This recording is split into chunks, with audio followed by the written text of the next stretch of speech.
These certainly are challenging times for medical providers. Not only are they challenged to take care of their patients, but also themselves and their entire medical team. And many of the patients right now are experiencing extreme pain while they're waiting for elective procedures to become available once again. I talked to a doctor at the Indiana Spine Center about these issues. Kevin, thanks so much for joining us. Tell us a little bit about your specialty and what the advice is for people dealing with pain that maybe are not coming in to get treatment right now.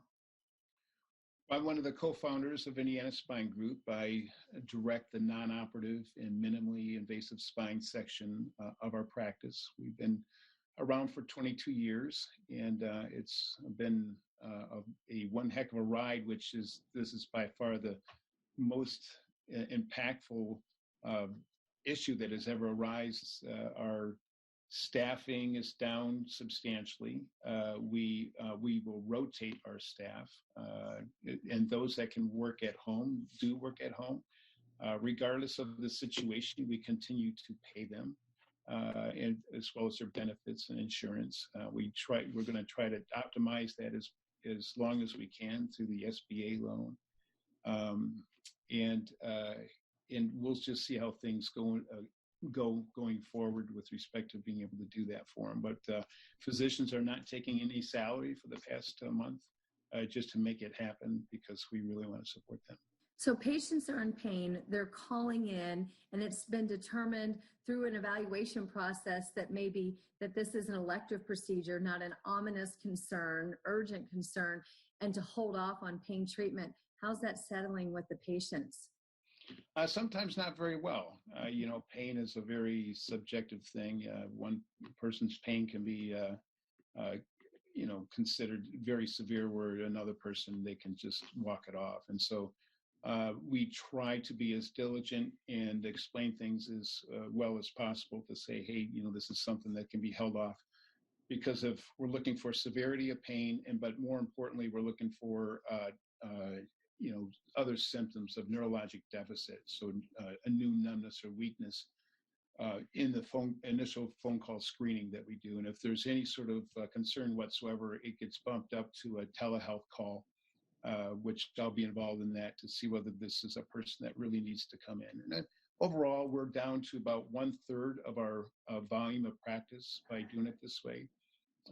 We are very attentive to not just the patient's safety, but also our staff safety as well, right? We don't want people coming in to expose undue risk to our staff. And so our staff rotates. So in case there was an exposure on a certain day, we have staff that would still be able to not have an exposure and be able to come another day.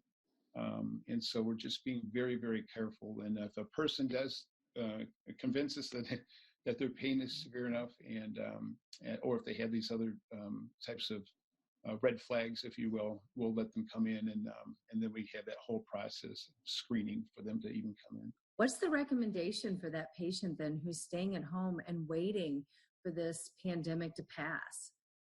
Well, I would still look at it the same way. I mean, my first goal with anybody is to avoid anything invasively, right? So we want to make sure that we optimize all the non-operative or minimally invasive types of procedures first. So encourage them to, try different things, simpler medicines, certain types of exercises that I think are very beneficial, specific to their condition.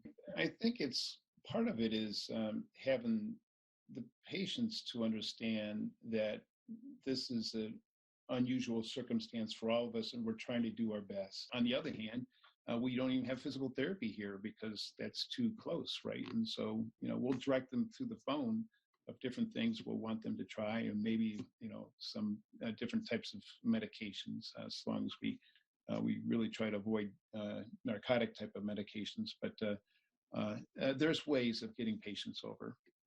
A lot of good communication. And so in most cases, we can talk them off a ledge and get them not to feel as if it's necessary for them to have an intervention. What's your worry right now, Dr. McAdade? I'm worried for our country, my family, our staff here. and so we have ordered testing. That's the Abbott test is going to be available, I think, sometime in April. We have another antibody testing that's going to be available, hopefully within the next week or two. That's a 5-minute test. They test for different things, but still, nonetheless, we want to be as just good at this stuff as possible, just to not be a location where one person with COVID gives it to another. We just don't want that to happen whatsoever. And patients in the meantime really are encouraged as they're waiting for these elective procedures to get back on the books. It could be months. So really be diligent. Practice your exercises. Make sure you're taking the medication as prescribed. And then also think about your mental focus. Actively work to change your mental focus away from pain by tackling projects that do require your entire attention. And you will end up feeling a lot better. Scott? Yeah, that's good advice. Ann, thanks.